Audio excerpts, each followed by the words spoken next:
정도 마치고 오늘 대통령실에서 대변인 브리핑이 있었습니다. 아마 조희대 대법관 사퇴 요구에 대해서 처음에는 대변인이 이렇게 말씀하셨습니다. 시대적인 국민 요구가 있다면 개헌성과 이유에 대해 들어볼 필요가 있다는 점에서 공감을 한다. 이렇게 말씀하셨다가 30분 뒤에 이 브리핑을 뒤집었습니다. 별다른 입장이 없다 이렇게 뒤집었는데 보도 알고 계시죠?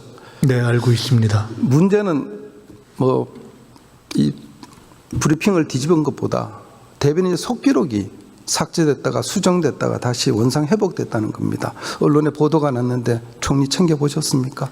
죄송합니다. 그건 제가 못 봤습니다. 아시다시피 대변인실의 속기록은 정부 기록물인 거 알고 계시죠? 그렇습니다. 저는 대통령 의견과 다르게 대통령 속내는 아마도 조희대 대법관의 사퇴 요구를 하는 속내를 드러낸 것이 아닌가 해서 심히 우려됩니다. 오늘 여당의 대표와 중진 의원분도 조희대 대법관의 사퇴를 요구하고 탄핵도 거론했습니다.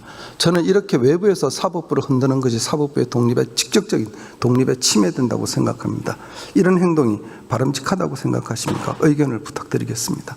정치인들이 여러 가지 의견을 내는 것에 대해서 제가 뭐라고 말씀드릴 일은 아닌 것 같습니다. 다만 아까도 말씀드렸듯이 조희대 대법원에 대한 국민들의 또 여러 가지 문제의식이나 비판이 있었던 것도 제가 알고 있기 때문에 그런 배경은 이해하고 있다 이렇게 말씀드리겠습니다. 그렇습니다. 국민이 비판하고 국민의 신뢰를 잃으면 그 조직이 존재하지 못합니다. 우리 국회가 저는 국민의 신뢰를 받고 있지 않다고 봅니다. 그런 논리는 국회도 당연히 해산되어야 한다고 봅니다. 다음 질문 드리겠습니다. 네. 인사에 대해 질문 좀 드리겠습니다. 최규진 장관 후보자는 총리께서 제청하신 걸로 알고 있습니다. 맞습니까? 다 제청을 합니다. 물론 형식적인 제청권을 행사하셨다고 보는데 화면을 좀 띄워주실까요? 자, 전직 대통령에 대한 저속한 욕설 제가 굳이 말씀 안 드리겠습니다. 특정 지역의 비하 발언도 있었고요. 만취 상태로 음주해서 처벌받은 전력도 있습니다. 더군다나 여중생을 때린 그런 폭력성도 있는 분입니다. 총리께서 제청을 하실 때 이런 내용을 알고 계셨습니까? 네, 저까지는 못 봤습니다. 정확하게 못 보셨죠? 네, 자, 그러면은 인사청문회 전엔 이런 내용이 언론에 보도가 됐습니다. 총리께서 인지하셨을 거라고 저는 짐작하는데 맞습니까? 그렇다면 총리께서 처음에 제청하셨을 때랑 인사청문회에 드러난 부적격을 봤을 때 제청을 처리할 시간이 있었다고 저는 생각하고 있습니다. 제청 처리를 하지 않으신 이유가 설명을 부탁드리겠습니다. 아시겠지만은 저 후보자는 최 후보자는 교육감으로 그리고 또 교사로 시작해서 상당히 풍부한 교육 경험을 가지고 있어서 그에 대한 호평이 있는 부분도 사실입니다.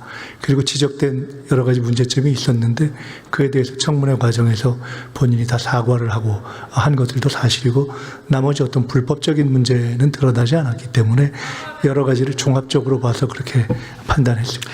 그럼 지금도 총리께서는 그 제청 처리를 하지 않은 것이 잘했다고 생각하시고 더군다나 저 후보자가 국민 눈높이에 맞다고 생각하십니까? 그것은 잘했다 못했다의 문제는 아니라고 봅니다. 그 종합적인 판단을 통해서 인사청문회를 거쳐서 이제는 저렇게 공직으로 일을 하면서 실제 성과로 검증받는 단계로 가는 것이 맞다고 생각합니다.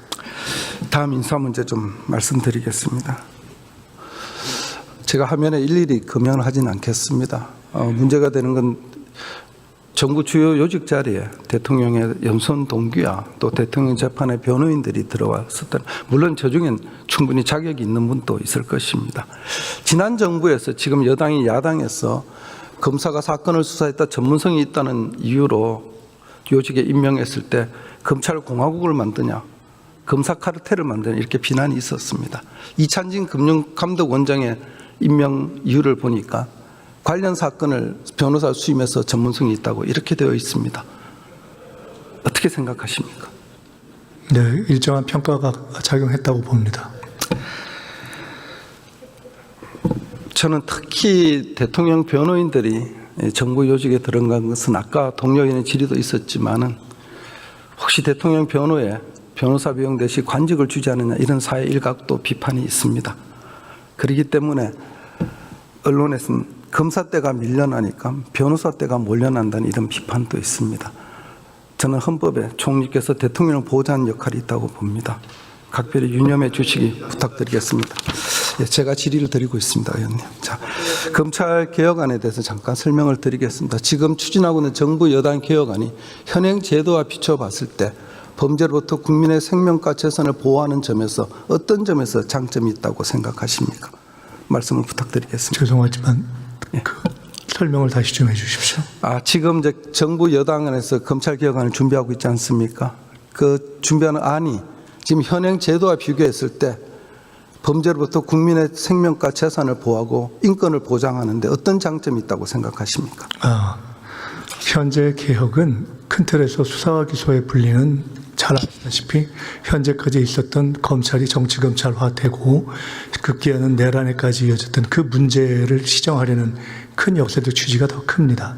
그런데 지금 말씀하신 실제로 국민의 입장에서 어떻게 수사 이런 것을 통해서 어떤 민생에 기여하게 할 것인가와 관련한 것은 그것을 구체화하기 위한 디테일들을 이제 추진단을 통해서 하나하나 보완해 가려고 생각하고 있습니다.